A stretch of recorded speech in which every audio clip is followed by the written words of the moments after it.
Hello friends, आप सभी का स्वागत है यूट्यूब चैनल विजेता कुल में। साथियों, आज के इस वीडियो में हम एक नए प्रैक्टिस सेट बिहार एसएससी का डिस्कस करने वाले हैं और ये आपका अपडेटेड सेट है और इसका हम लोग सेट नंबर 2 डिस्कस करने वाले हैं।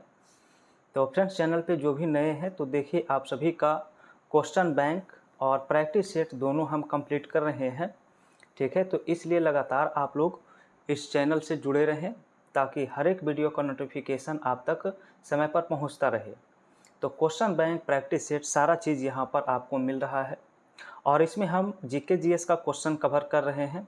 तो टोटल 75 जीके जीएस का क्वेश्चन पूछा जाएगा। तो आज हम इसमें जीके जीएस का टोटल 75 क्वेश्चन देखने वाले हैं। तो चलिए शुरू करते हैं आज का सेट और आप लोग अपना आंसर ज़रूर कमेंट करके बताइएगा सभी सवाल का। तो चलिए शुरू करते हैं। जीके का सवाल शुरू होता है 9 नंबर सवाल से। 9 में लिखा है, इंटरप्रेटर ऑफ मेलोडीज किसके द्वारा लिखी गई लघु कथाओं का एक संग्रह है। यानी कि एक पुस्तक है इंटरप्रेटर ऑफ मेलोडीज और सिंपल बताना इसके लेखक कौन है। तो इसके लेखक है झुंपा लाहिड़ी, याद रखिएगा, ऑप्शन सी है। क्वेश्चन नेक्स्ट है कि बर्मा ब्रिटिश भारत से जो है कब अलग हुआ था। बर्मा ब्रिटिश भारत से कब अलग हुआ था? तो 1935 के अधिनियम के तहत अलग हुआ था। ठीक है, यहाँ पर आपका राइट आंसर जो है ऑप्शन सी होता है। क्वेश्चन नेक्स्ट है 11 में लिखा है, भारत के पहला अंग्रेजी समाचार पत्र कौन था। तो पहला अंग्रेजी समाचार पत्र की बात करेंगे तो ऑप्शन ए होगा बंगाल गजट। कौन होगा? बंगाल गजट इसका राइट आंसर होगा। नेक्स्ट क्वेश्चन 13 में देखेंगे, लिखा है, संविधान के अनुच्छेद 80 में निर्धारित राज्यसभा में सदस्य की अधिकतम संख्या कितनी हो सकती है। तो राज्यसभा में अधिकतम संख्या अगर पूछा जाता है, याद रखिएगा 250 इसका अधिकतम सदस्य हो सकता है, यानी कि 250 इसका राइट आंसर होगा। नेक्स्ट क्वेश्चन 16 में है, लिखा गया है कि नोबेल पुरस्कार पाने वाले पहले भारतीय कौन थे। नोबेल प्राइज़ पाने वाले पहले भारतीय की अगर बात करेंगे तो रविंद्रनाथ टैगोर, याद रखिएगा, इन्हें 1913 में साहित्य के क्षेत्र में दिया गया था गीतांजलि के लिए। ठीक है, नेक्स्ट क्वेश्चन 18 में है। तो देखिए 18 में लिखा है, हीराकुंड बांध किस नदी पर निर्मित किया गया है। हीराकुंड बांध जो है ये आपका महानदी के ऊपर बना हुआ है, ऑप्शन बी होगा। नेक्स्ट क्वेश्चन है, लिखा है, निम्न में से किसने आईएनसी के ऐतिहासिक लाहौर की अध्यक्षता किया था। यानी भारतीय राष्ट्रीय कांग्रेस के 1929 का जो लाहौर अधिवेशन किया गया था, इसकी अध्यक्षता कई बार डिस्कस किए हैं, जवाहरलाल नेहरू के द्वारा किया गया था और इसमें इन्होंने पूर्ण स्वराज का प्रस्ताव रखा था। नेक्स्ट क्वेश्चन 20 है, लिखा गया है कि उत्तर कोरिया तथा दक्षिण कोरिया के बीच की सीमा रेखा को क्या कहा जाता है। तो उत्तर कोरिया और दक्षिण कोरिया के बीच की सीमा रेखा को 38वीं समांतर रेखा कहते हैं, तो इसे जरूर याद रखिए। क्वेश्चन 21 है, किसने कहा था भारत की एकमात्र आशा उसकी जनता से है, उच्च वर्ग शारीरिक एवं नैतिक रूप से मृत है। तो 21 का आंसर क्या होगा? 21 का आंसर फ्रेंड्स सी होता है, स्वामी विवेकानंद। क्या होगा इसका answer? Swami Vivekananda right answer होगा। चलिए नेक्स्ट क्वेश्चन का आंसर बताइए। नेक्स्ट क्वेश्चन 23 है, लिखा है, पंचशील समझौते की घोषणा किसके द्वारा किया गया था। पंचशील समझौता जो हुआ था इसकी घोषणा जवाहरलाल नेहरू के द्वारा किया गया था। ठीक है, ऑप्शन डी हो जाएगा यहाँ पर राइट आंसर। नेक्स्ट है 24, भारत के महान्यायवादी अटॉर्नी जनरल की नियुक्ति किसके द्वारा किया जाता है। तो अटॉर्नी जनरल ही है जो संसद का बिना सदस्य हुए भी संसद की कार्यवाही में भाग ले सकता है, लेकिन मतदान नहीं कर सकता। और इसका आंसर जो है ऑप्शन सी होगा, इसकी नियुक्ति राष्ट्रपति के द्वारा किया जाता है। ठीक है, चलिए आगे क्वेश्चन। नेक्स्ट क्वेश्चन फ्रेंड्स दिया गया है 34 में, लिखा निम्न में से कौन सा कथन इसमें सही नहीं है। पहला लिखा है कि ओ रुधिर वाले व्यक्ति रुधिर में प्रति ए और प्रति बी होते हैं, तो पहला कथन सही है इसमें। दूसरा, बी रुधिर वाला व्यक्ति ए रुधिर वाले वर्ग व्यक्ति को रुधिर दे सकता है, तो यहाँ पर यह भी कथन सही होता है। लेकिन सी में लिखा है कि रुधिर वर्ग का निर्धारण व्यक्ति के रुधिर में विद्यमान प्रतिरक्षियों के आधार पर किया जाता है, तो इसका आंसर सी क्या है, गलत है। तो आंसर इसका सी हो जाएगा। नेक्स्ट है 35, लिखा है निम्न में से कौन इसमें सुमेलित नहीं है। तो इनमें से एक सुमेलित नहीं है, वो पहचानना है। पहला है रेसर पाइन और इसका दिया है ट्रांक्विलाइजर, तो यहाँ पर पहला ही सुमेलित नहीं है, बाकी तीनों सुमेलित है, तो ऑप्शन ए इसका राइट आंसर होगा। क्वेश्चन नंबर 38 में लिया है पादप रोगों में सबसे अधिक उत्तरदायी कारक बताइए कौन है। तो पादप रोग में सबसे अधिक उत्तरदायी कारक पूछा जाता है, याद रखिए इसमें फफूंदी होता है। क्या है, फफूंदी है, ऑप्शन ए। नेक्स्ट है 39, डीएनए संश्लेषण तथा हिस्टोन कोशाक चक्र की किस प्रावस्था से बनते हैं। तो इसमें याद रखिएगा एस स्टेज से बनते हैं, ऑप्शन सी होगा। नेक्स्ट है 40, निम्न में से कौन सी एक जो है अभाज्य संख्या है, ये बताइए। तो अभाज्य संख्या की बात करेंगे तो 373 इसमें होगा, ऑप्शन बी। क्वेश्चन नेक्स्ट लिखा गया गिलासरॉल का यूपीएक नेम क्या होता है गिलासरॉल का। तो गिलासरॉल का होता है प्रोपेन 1,2,3 ट्राईऑल होता है। नेक्स्ट क्वेश्चन 42 है, लिखा गया यदि रेडियो एक्टिव नमूने का द्रव्यमान दोगुना होता है तो नमूने की सक्रियता एवं विघटन नियतांक क्रमशः क्या होगा। तो आंसर जो है इसका ए होगा, बढ़ेगी और समान रहेगी। नेक्स्ट सवाल है 43, मृदुतक पैरेन्काइमा और श्लेष्मतक कोलेनकाइमा ऊतकों जो है ये किसके प्रकार हैं। तो मृदुतक और कोलेनकाइमा जो दिया है ये फ्रेंड्स होता है सरल अस्थायी ऊतक, ऑप्शन सी होगा।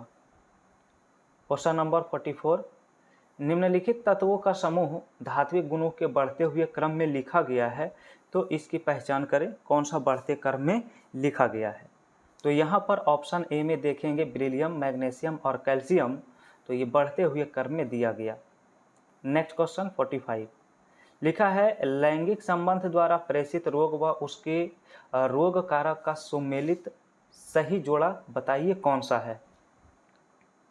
45 का आंसर पूछा गया है, तो ऑप्शन ए सही होगा। सिफिलिस या सुजाक जो है वो ट्रिपोनेम पैलिडम बिल्कुल सही है, पैलिडम जो दिया है सही है। सवाल नंबर नेक्स्ट है 46, लिखा गया मानव शरीर में 29 हड्डियां होती है, तो इसका वर्गीकरण करिए। तो 29 हड्डियां जो सिर में पाई जाती है, तो वर्गीकरण करके बताना है।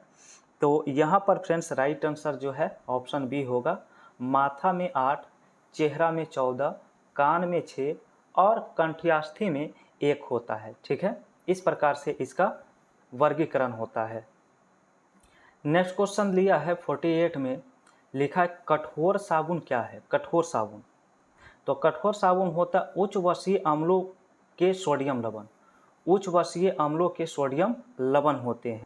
अब नेक्स्ट क्वेश्चन फ्रेंड्स 69 से है, लिखा है निम्न में से कौन सा एक जोड़ा इसमें गलत मिलाया गया है, ये बताइए।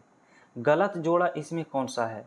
तो पहला बिल्कुल सही है, बी ईस्ट का इथेनॉल सही है, सी भी सही है, लेकिन डी गलत है। सिरका का जो कोलिफॉर्म्स दिया है यहाँ पर गलत है, क्योंकि सिरका का स्रोत होता है एसिटिक अम्ल, इसलिए आंसर इसका डी राइट आंसर करना होगा यहाँ पर। ठीक है, सवाल नंबर 70 दिया गया है कि अम्ल वे पदार्थ हैं जो, तो अम्ल कैसे पदार्थ होते हैं। अम्ल पदार्थ होते हैं जो नीले लिटमस पत्र को लाल कर देता है, आंसर सी होगा।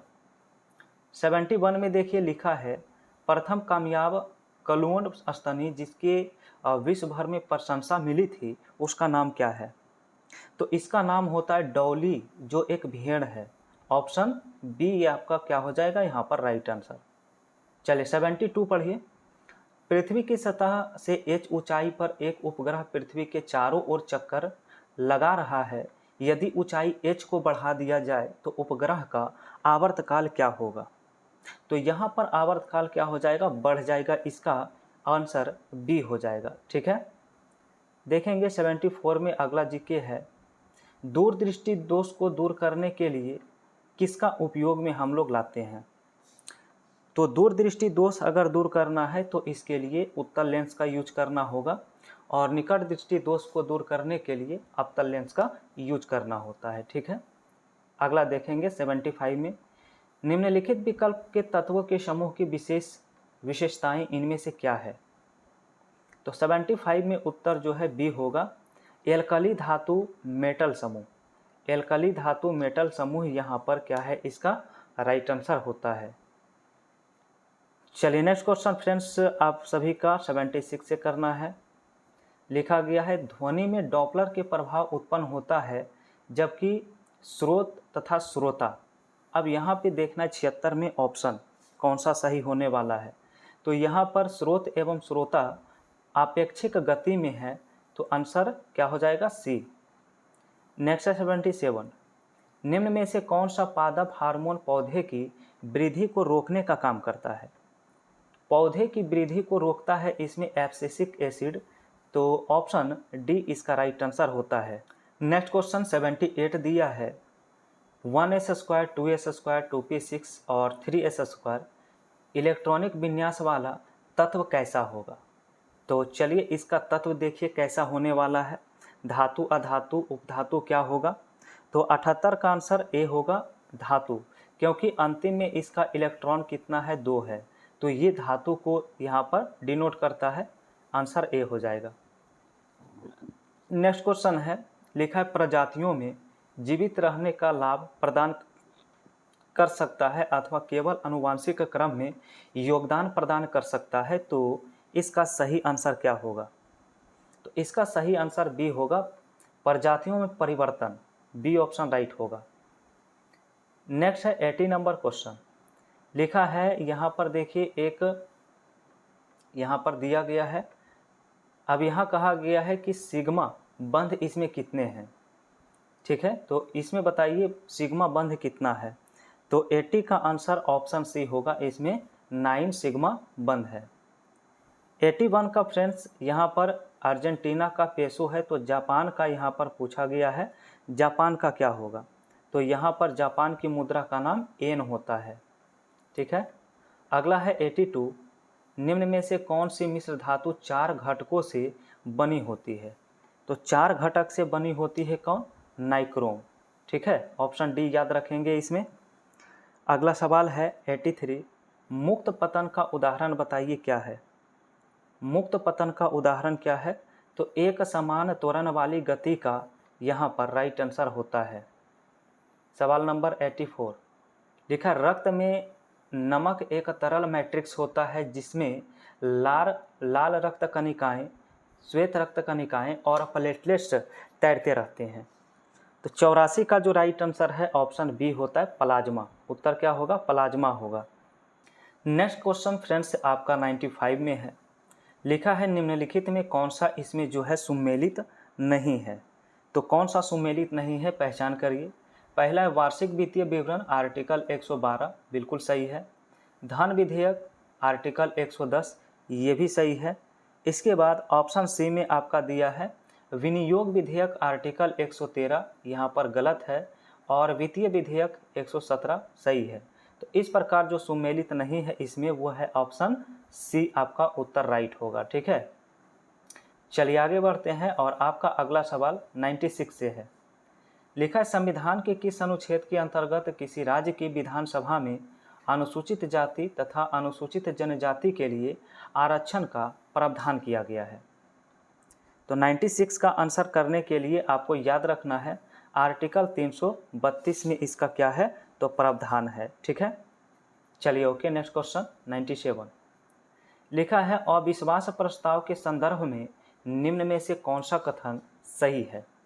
अविश्वास प्रस्ताव के संदर्भ में, तो 97 का आंसर याद रखिए ऑप्शन बी, यह एक मंत्री या मंत्री समूह या पूरे मंत्रिपरिषद के विरुद्ध लाया जा सकता है। ठीक है, 98 पढ़ेंगे। दिया गया निम्न में से किस संविधान संशोधन के द्वारा सहकारी समितियों की संवैधानिक दर्जा एवं संरक्षण प्रदान किया गया है? तो 98 का राइट आंसर याद रखिएगा 97th संविधान संशोधन के द्वारा। सवाल नंबर 99 देखिए लिखा है, निम्न में से किस देश में 2026 के राष्ट्रमंडल खेल का आयोजन किया जाएगा। तो राष्ट्रमंडल खेल का आयोजन किया जाएगा, याद रखिए यहाँ पर 99 का ऑप्शन बी स्कॉटलैंड में। ठीक है, नेक्स्ट है 100, किस फिल्म ने वर्ष 2024 में सर्वश्रेष्ठ फिल्म की राष्ट्रीय पुरस्कार जीता है। तो राष्ट्रीय फिल्म की पुरस्कार जीता है एटम, क्या होगा आंसर डी होगा। ठीक है, नेक्स्ट क्वेश्चन दिया है, भारतीय प्रतिभूति और विनियामक बोर्ड सेबी का नया अध्यक्ष किसे बनाया गया। तो सिंपल बताइए कि सेबी का नया अध्यक्ष किसे बनाया गया है। तो आंसर होता है तुहिन कांत पांडे। ठीक है, नेक्स्ट सवाल है, रामसर पुरस्कार 2025 से किसे सम्मानित किया गया है। रामसर पुरस्कार 2025, तो इसका आंसर होता है जय श्री वेंकटेशन, ऑप्शन बी हो जाएगा। ठीक है, चलिए आगे सवाल देखेंगे फ्रेंड्स। 3 से लिखा है, भारत के पहले स्वचालित जैव चिकित्सा अपशिष्ट उपचार संयंत्र सृजनम का शुभारंभ कहाँ किया गया। सृजनम का शुभारंभ कहाँ किया गया है। तो आंसर इसका डी होता है दिल्ली में। ठीक है, नेक्स्ट सवाल है 4 में, वर्तमान में भारत के थल सेना प्रमुख कौन है। थल सेना प्रमुख आंसर होता है उपेंद्र द्विवेदी। नेक्स्ट क्वेश्चन 105 लिखा है, प्रधानमंत्री नरेंद्र मोदी के द्वारा 17 जनवरी 2025 को भारत मोबिलिटी ग्लोबल एक्सपो 2025 का उद्घाटन कहाँ किया गया। तो 5 का आंसर क्या होगा, ऑप्शन ए होगा नई दिल्ली में। नेक्स्ट क्वेश्चन है कि वर्ष 2025 में किस देश ने दुनिया के सबसे शक्तिशाली हाइड्रोजन संचालित ट्रेन इंजन विकसित किया है। 6 का आंसर ऑप्शन सी होता है अपना भारत। इसका राइट आंसर क्या है, ऑप्शन सी है। चलिए आगे सवाल 107 में है, ग्राम पंचायत कौन सा कर नहीं लगा सकता है। ठीक है, ग्राम पंचायत कौन सा कर नहीं लगा सकता है। तो कृषि कर नहीं लगा सकता है ग्राम पंचायत, बाकी स्वच्छता कर, जल कर और प्रकाश शुल्क इससे संबंधित है। ठीक है, चलिए आइए आगे बढ़ते हैं। तो नेक्स्ट क्वेश्चन 108 में है, निहारिका सिंघानिया किस खेल से संबंधित है। निहारिका सिंघानिया एक प्लेयर्स हैं और इनका संबंध पूछा है तो घुड़सवारी से है। किससे, घुड़सवारी से, याद रखेंगे। नेक्स्ट क्वेश्चन लिखा गया, पंचायती राज संस्थाओं में महिलाओं के लिए आरक्षित सीटों के संदर्भ में कौन सा कथन इसमें सही दिया गया है। पहला कथन है कि इसका प्रावधान संविधान के 243D3 में किया गया है, तो पहला कथन इसमें सही है। दूसरा, यह आरक्षण अनुच्छेद 334 में निर्दिष्ट अवधि की समाप्ति पर प्रभावी नहीं रहेगा, तो दूसरा कथन इसका सही नहीं है। तो केवल एक कथन सही होगा, ऑप्शन नंबर ए सही होगा। नेक्स्ट क्वेश्चन 17 में लिखा है, दिया गया राष्ट्रीय आय क्या है। देखिए अगला सवाल 117 में राष्ट्रीय आय क्या है। तो यह एक वर्ष में किसी देश में उत्पादित सभी वस्तु और सेवाओं का धन मूल्य होता है। ठीक है, सवाल नंबर 18 दिया है, सकल राष्ट्रीय उत्पाद का मूल्यांकन कैसे किया जाता है। सकल राष्ट्रीय उत्पाद का मूल्यांकन कैसे किया जाता है। तो आंसर इसका ए होता है, यानी कि NNP बराबर GNP माइनस मूल्यह्रास। नेक्स्ट क्वेश्चन, भारतीय संविधान पूर्णतः किस तिथि से लागू हुआ था।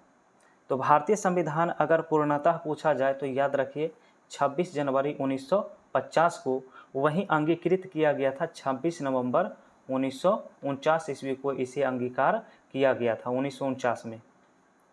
चलिए आगे बढ़ते हैं 20 नंबर सवाल से। लिखा है, भारतीय संसद के कितने सदन हैं। ये तो बहुत ही आसान सा सवाल है, आप सभी बताइए। लोकसभा और राज्यसभा 2 सदन होते हैं। नेक्स्ट क्वेश्चन 21 किस काल या युग के पत्थर के औजार सबसे पहले पाए गए थे। तो सबसे पहले पाए गए थे पूरा पाषाण काल के, ऑप्शन बी होगा। नेक्स्ट क्वेश्चन दिया है कि बिहार में लोकसभा की 40 सीटें हैं, तो राज्यसभा में सीटों की संख्या बिहार में कितना है। तो बिहार में राज्यसभा की 16 सीटें, जबकि विधानसभा का 243 और विधान परिषद में 75 होता है। क्वेश्चन 23 लिखा है, कर्क रेखा तथा मकर रेखा के बीच का जो क्षेत्र होता है इसे क्या कहा जाता है। तो कर्क रेखा और मकर रेखा के बीच की रेखा को उष्णकटिबंध कहा जाता है। आंसर सी होगा।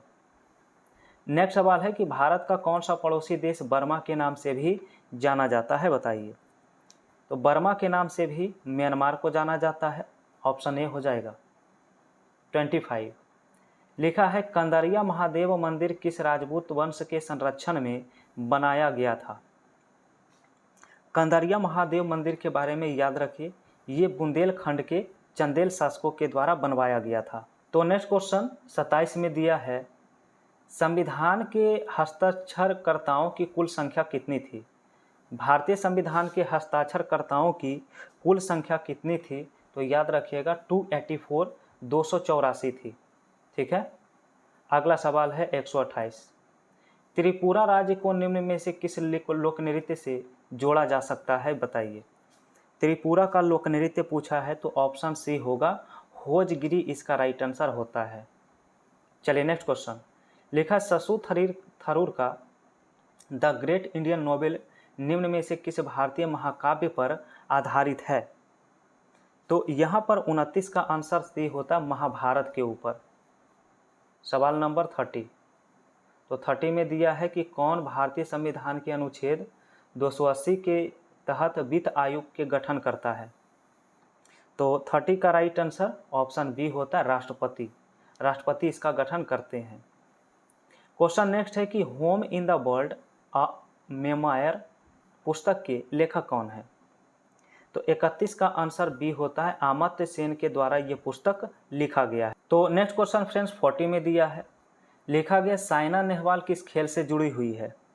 तो साइना नेहवाल का संबंध जो है बैडमिंटन से होता है। ऑप्शन सी होगा। 41 बिहार में सर्वाधिक चाय का उत्पादन जो है किस जिला में किया जाता है। तो सर्वाधिक चाय का उत्पादन जो है किशनगंज जिले में होता है बिहार में। ऑप्शन इसका सी राइट होने वाला है। क्वेश्चन नंबर 43 में फ्रेंड्स लिखा है दिनार किस देश की मुद्रा का नाम है, बताइए। दिनार किस मुद्रा का नाम है, किस देश का है। तो याद रखिए इराक की मुद्रा का नाम दिनार है। सवाल नंबर 145 आ चुका है त्रिस्तरीय पंचायती राज 73वें संविधान संशोधन 1992 के द्वारा किस राज्य के लिए प्रस्तावित किया गया जिसकी जनसंख्या कम से कम कितनी नहीं थी। तो 45 का आंसर याद रखिए ऑप्शन सी यानी कि 20 लाख से कम। 20 लाख से कम की आबादी नहीं थी। ऑप्शन सी होगा। नेक्स्ट क्वेश्चन 46 है अप्रैल 2025 में भारतीय रिजर्व बैंक के नए डिप्टी गवर्नर के रूप में किसे नियुक्त किया गया है। तो डिप्टी गवर्नर बताना है आरबीआई का। 46 का आंसर याद रखना है पूनम गुप्ता को नियुक्त किया गया है। ऑप्शन सी होगा। अगला सवाल फ्रेंड्स 47 लिखा है अंकोर वाट का मंदिर किस देश में बनवाया गया है। अंकोर वाट का मंदिर याद रखिए कंबोडिया में बनवाया गया है। इसका आंसर ए होगा। तो आगे सवाल देखिए लिखा है खासी भाषा किस में सम्मिलित है। खासी भाषा तो 48 का आंसर जो है ऑप्शन बी होगा यानी कि ऑस्ट्रो एशियाटिक उपकुल की मोन खमेर शाखा से संबंधित है। ठीक है। और ये रहा आपका 149 नंबर क्वेश्चन 1940 में व्यक्तिगत सत्याग्रह आंदोलन में शामिल होने वाले दूसरे व्यक्ति कौन थे। तो 149 का आंसर ऑप्शन बी होगा जवाहरलाल नेहरू। पहले व्यक्ति कौन थे तो विनोबा भावे और दूसरे जवाहरलाल नेहरू। और आज का अंतिम सवाल आ चुका है जीके का निम्न में से किस समिति की संस्तुति के आधार पर भारत में गरीबी रेखा का आकलन किया जाता है।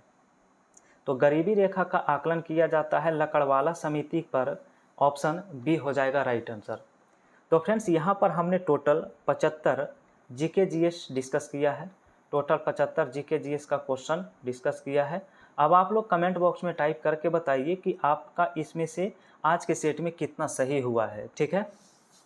तो फ्रेंड्स चैनल पे जो भी नए हैं तो बिहार एसएससी का पहले भी बहुत सारा सेट करवाया गया है और आगे भी बहुत सारा सेट आप सभी को करवाया जाएगा। तो इसलिए पहली बार जुड़े हैं चैनल पर नए जुड़े हैं आप लोग चैनल को सब्सक्राइब करके बेल आइकन की घंटी प्रेस कर लीजिएगा और वीडियो पसंद आता है तो वीडियो को लाइक भी ज़रूर करिए और शेयर करिए।